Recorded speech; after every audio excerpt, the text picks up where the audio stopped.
Hey everyone, this is Kevin from thechesswebsite.com. Today we're going to be going over one of my favorite traps. It's the Bobby Fischer trap. Bobby Fischer, probably one of my favorite players of all time to study, has so much to teach us, has taught me so much, not personally, but as far as his games and his technique and his strategies that he used on the chessboard. Has really made me the chess player that I am today, so hopefully you guys enjoy this trap as much as I do. Starts out with pawn to e4. Yes, Bobby Fischer was not opposed to opening the game up. Nowadays, you typically just see pawn to d4. Players are a little more boring these days, in my opinion. Back in the day, Bobby Fischer didn't mind mixing it up. But pawn to e4, and then black played pawn to c5. Obviously, this is the Sicilian defense, probably one of the best scoring defenses that black can play here. White's going to continue with knight to f3. Simple development move, trying to control the center with his minor pieces. Typically, you want to bring your knights out before bishops. Obviously, that's exactly what Bobby Fischer does. Then black's going to play knight to c6. Again, simple development move. At the same time, this is the accelerated dragon. For anyone that's too familiar with all the different variations of the Sicilian, this is getting ready for the accelerated dragon. From here, Bobby Fischer plays d4. Typical, both the pawns are going to exchange off the board, and the knight captures on d4. Now from here, black continues with the accelerated dragon, and the pawn's going to come to g6. In the typical dragon, the pawn first comes to d6, and then later on it comes to d5. But in the accelerated dragon, the pawn first comes to g6, the bishop is fianchettoed on the king side, and then later on black will look to thrust forward with a pawn to d5, trying to save himself that extra move. So if anyone's sitting there not too familiar with the accelerated dragon, that's kind of the quick version of how it differs from the regular dragon in the Sicilian defense. But from here, white's going to play knight to c3. Again, simple development move, trying to control the center of the board. And black's going to play bishop to g7. Again, fianchettoing his bishop, getting ready to develop his other minor pieces, and get his king to safety. Play continues with bishop to e3. Again, simple development move from white here, getting his minor pieces involved into the game. Both the knights are out, so the bishops can start to come out as well. Now the knight's going to come out to f6 for black. Again, simple development move, at the same time getting ready to castle on the king side. From white, the bishop's now going to come to c4. Again, the light square bishop is a little bit more powerful at the beginning of the game because it can attack this f7 square, which is a huge weakness for black early on into the game. From here, black's going to castle on the king side.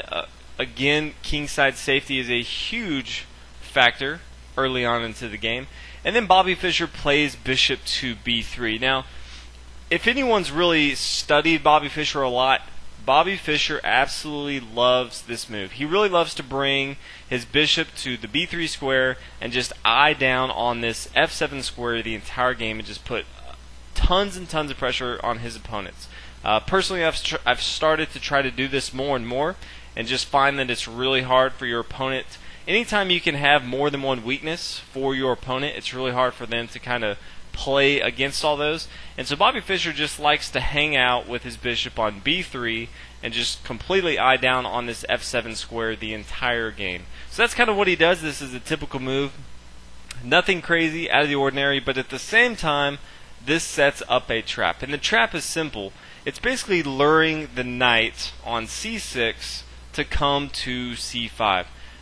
And you'll see this a lot of times, especially the higher up you play, since most players do favor bishops, especially in this game. It is an open game right now. But early on in the game, you typically favor bishops over knights. And so a lot of times you'll see the knight come to a5 because he's really black's looking to trade off pieces here. He's looking to trade off this light square bishop from white for his dark square bishop, or excuse me, his dark square knight here on a5.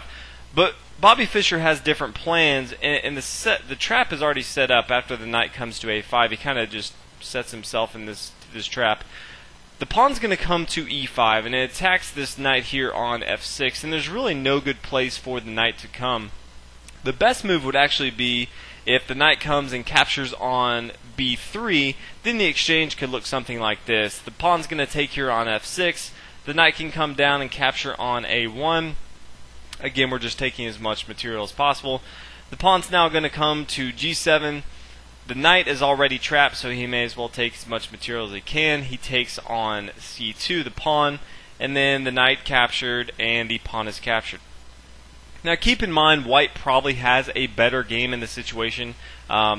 it's kind of tough to tell, but as far as development, obviously he's dominating black in this regard. The dark square bishops, or excuse me, the light square bishop for black's not doing anything. All the pawns pretty much not moved, and white pretty much has all his pieces developed. So he does have a little advantage here, but it's very hard for black to play this in this position. Even if he does, it's still going to be good for white, but instead he really has to find a square for his knight.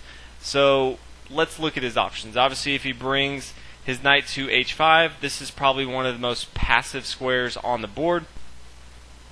Knights on the A and the H file typically is not where you want to put them. If you've ever heard the saying, knights on the rim are dim, that's kind of really not what you want here. At the same time, if white really wanted to, he could bring his pawn here to g4, and he's pretty much going to win this knight here. Obviously, this knight cannot come to g4. The queen is attacking it here from d1. At the same time, if he brings it to d5, it is going to be captured right away by this knight here on c3. So, logical move is to bring the knight back to e8. You'll see this a lot of times in a lot of different openings from black.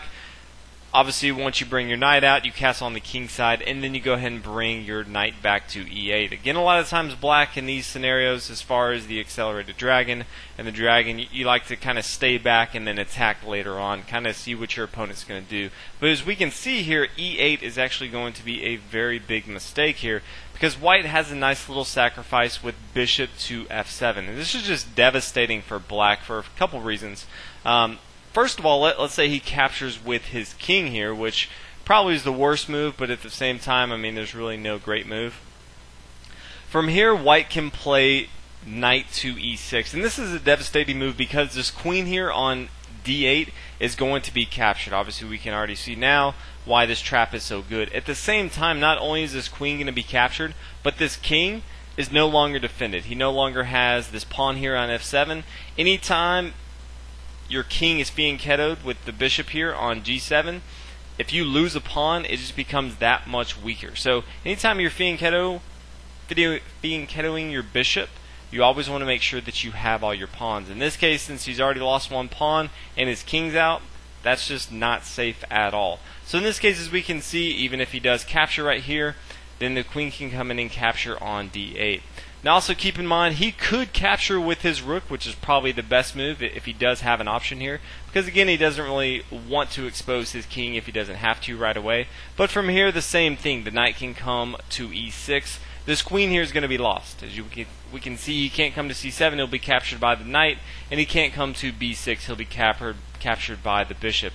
Best move really, he can come to c7 if he wants to, and then after the knight captures, then the knight can recapture here, and white's going to be up a ton of material. But again, there's really no good moves because he has fallen into a trap. So always keep this in mind. It looks like it's a good idea to kind of bring this knight back to e8, but it's actually not. After he brings the knight back to, after he brings his knight back to e8, then white can simply come in, sacrifice his bishop on f7, which again, this f7 square is a huge weakness for black early on. And after either of these takes, the rook or the king, then the knight's just going to come here to e6. Just a devastating move right here. As you can really see, there's a problem with all these pawns, none of them being moved up, and at the same time, all of these pieces on the back range. Just kind of minimizing all the different squares that all these pieces can come to, especially the queen in this case. So this is the Bobby Fischer attack. He used it over and over again. It's pretty sad that people kept falling for it. I've used it a few times. It's awesome. The great thing about it is, even if they don't fall for it, even if they don't bring their knight to a5, you still have a fantastic game.